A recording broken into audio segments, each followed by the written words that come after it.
Let's go! Calm down. Remember the video from earlier this week when yours truly, after the Derek Williams announcement, said, breathe in, breathe out. Because you got some good recruiting news. Are you happy now? Top 100 defensive end JAXON HOWARD out of Minnesota commits to LSU. So comment down below your thoughts on if LSU is going to land all four of these edge prospects this weekend. Because at the end of the video, I'm going to tell you about the other three defensive linemen that are heavily trending towards LSU. But let's celebrate JAXON HOWARD, whose dad, of course, played in the NFL. This is interesting because a lot of you see the footage in the background of him catching some passes because a lot of people didn't know if he was going to play defensive end or tight end at the next level.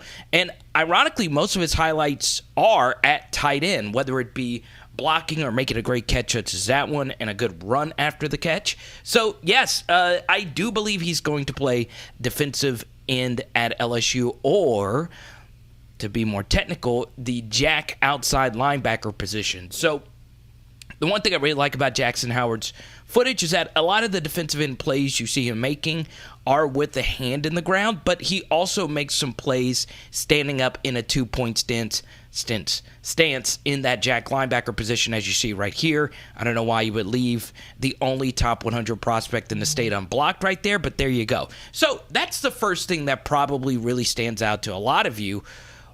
Minnesota? Really? Yeah, and it's kind of strange because Howard actually is the first top 100 Minnesota prospect, according to the 247 composite, since a guy by the name of Carter Coughlin. I love that name, by the way. And Coughlin turned out to be a really good outside linebacker, edge player for Minnesota, and he is currently in the NFL. So hopefully LSU gets the same thing out of JAXON HOWARD. So I do think that's where he's going to play at the next level. I could also see him bulking up and playing a 5-tech in a 3-man front as well. But I do think Jamar Cain, who did the bulk of the recruiting here, sees him as the next jack linebacker. And just by looking at Howard, you do see a very good athlete. Now, is he of like the same fluidity of, you know, like the elite of the elite edge prospects like a Will Anderson or a BJ Ojulari? Probably not, but he does have that potential. 6'4", 245. Normally, if you look in the recent seasons, a lot of the best edge prospects were in the 220s, actually, and we will talk about one of those guys in just a second. But for me, I do think Howard does have the athleticism to play a standing outside linebacker role in the SEC. You know, how they view him is going to determine if he's going to bulk up or if he's going to stay at his current weight. Now, this play is actually one of my favorite plays on his highlight tape. It's just the hustle right there to make a touchdown-saving tackle. So, once again, we don't know his exact position. We don't know 100% if he is going to play defensive line, but if Jamar Cain is your primary recruiter, that's where you're probably going to play. So, really excited about this one, obviously. LSU needs a lot of defensive linemen, I believe, in this class. I understand Mason Smith still has 2 more years. I understand Jacobian Guillory has a lot of upside. And I understand Quincy Wiggins is also very young as well. But I still think that room needs to get deeper. Doesn't matter how big of a fan you are of Mekhi Wingo and so on and so on. You need numbers at defensive line, and obviously getting this defensive line edge, jack outside linebacker player is really, really, really nice. So for me, really excited about this. As far as what's going to happen next for LSU, hopefully they can build on this. Now, here's the thing. Breathe in, breathe out. I understand I was telling you to calm down earlier. I'm going to say the same thing here, even though this is positive news for LSU. Remember, there is still a season to be played. And if LSU goes out there and puts a bad product on the field, JAXON HOWARD is going to go probably to another school if he doesn't want to stay at LSU. That might deter him from moving to a different part of the country. Miami was after him. Miami was actually his last official visit, and Now LSU winning on a big-time recruit such as this one. Anytime you can get a top 100 player, it's good news, and we shall see. This is kind of crazy, him playing quarterback. I love it. So, yeah, I mean, he's just a really, really good football player. It's interesting, though, when you look at, like, some of the best Minnesota football prospects. One of them was actually Jalen Suggs. Remember him, the Gonzaga basketball star? He was a quarterback. So it was kind of interesting looking up some of the great Minnesota prospects. Something else on, like, a slightly different note was Minnesota's defensive line coach. I did not know this, okay? Brick Haley. Do you remember him at LSU? I wasn't the biggest Brick fan, but still, it's good to see he's still out there coaching. Now, we won a lot of games with Brick Haley. Now we get into these other prospects, okay? And I'm not going to play their footage today. I'm going to hopefully, fingers crossed, wait to get to their footage when they actually do, quote-unquote, commit. So we're going to go through these next couple of prospects and give you an idea of where LSU stands with them. Let's go. Boom! I'm looking at you. Yes, you. I know you have already subscribed and rang the bell. Let's get to it. Let's go. So Joshua Mickens is the first prospect we'll talk about. He is actually committing on Sunday before the 4th. And just overall, there are a lot of really good football players making their announcement over the next 48 to 72 hours. It's insane. So Mickens is a very interesting edge prospect. Most of his football has been played in a three-point stance, but I can also see him potentially transitioning to an outside linebacker standing role while occasionally putting his hand in the dirt. And as of right now, LSU is sitting pretty nicely with Joshua Mickens. It's insane, actually. The On3 recruiting prediction machine has LSU pretty much landing this kid. So our next prospect here is Dashawn Womack. What makes him very interesting at 6'4", 255 is that you can do a lot with that body type right there. You can bulk him up and make him a 5-tech defensive end opposite the jack, kind of the position where Ali Gay is going to be playing. And I really like his frame. I really like his game as well. Just outside the top 100, the Maryland area, the Maryland DC area has produced some really good defensive players. I know Jordan Tolles hasn't worked out, but he is also from the Baltimore region as well. So we'll see if Dashawn Womack actually lives up to his top 150 potential. And at the moment, he is a heavy LSU lean as well.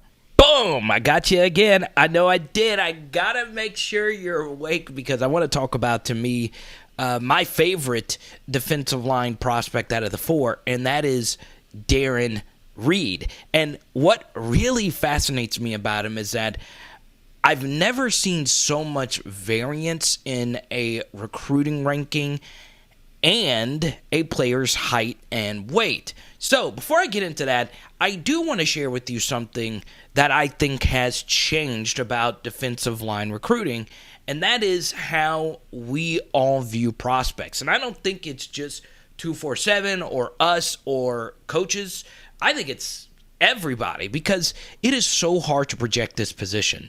It's hard to project how a prospect gains weight. It's hard how to project how a prospect bends the edge, per se. How good were the offensive linemen they were playing against? Do they fire off too high or too low? There's so many different things. And what's interesting is my background is as a defensive lineman as well. So it is my favorite position in all of football. And you'll just see this on different recruiting services. Back then, it used to be players were grouped as strong side defensive ends and weak side defensive ends and defensive tackles. And now it is far more simple. It's either you're a DL, as you see right here, or you're an edge, per se. So, for instance, Mickens is labeled as an edge because you know at 225 the likelihood he plays interior defensive lineman play is very little. Whereas Darron Reed, he does play a lot of defensive end, but the definition of defensive end has changed so much. Back then, we used to think of defensive ends as Reggie Whites, guys that are also bulky, but they do play the end position. But now with the rise of the 3-4 defensive linemen, a defensive end is technically kind of sort of a defensive tackle. So like Rashard Lawrence, for instance, at LSU, he was a defensive end in Dave Aranda's front, even though he was doing more traditional defensive tackle work, if that makes sense. So I know that was kind of confusing, but I think that's part of why you see such fluctuations in how people view different prospects, right? And why I like Darron Reed so much is on his high school footage, you see him making plays at all three of the defensive line positions in a three-man front. Now, he's not a traditional nose per se, but he can give you some snaps there if you absolutely need him to.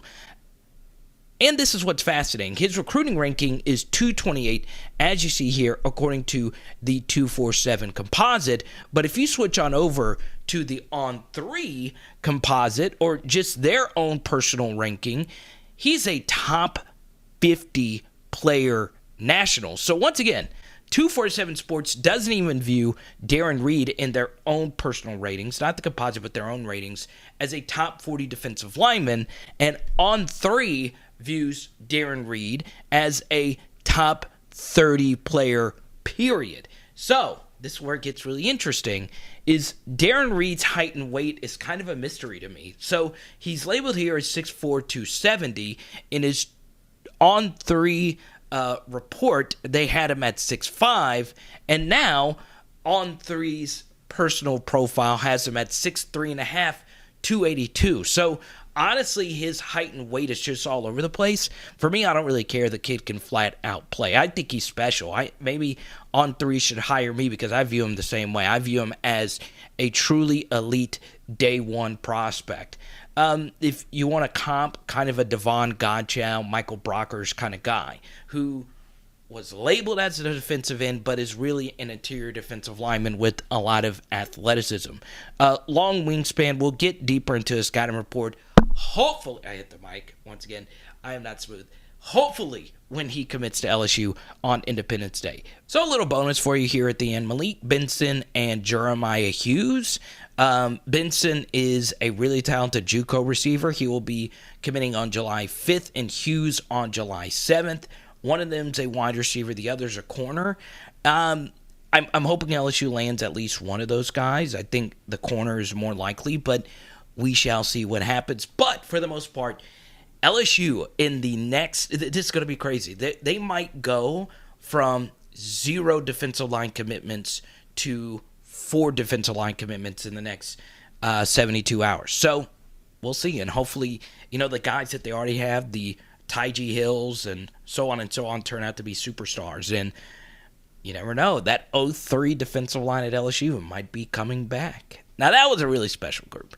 But fingers crossed. It is Power Hour LSU. Boom! I told you guys, calm down. There's some running back week footage floating in your face. And, oh yeah, we will be launching the Patreon soon, which will feature deeper film breakdowns on some of these prospects. So be on the lookout for that. And tonight, carne asada salads. Let's go.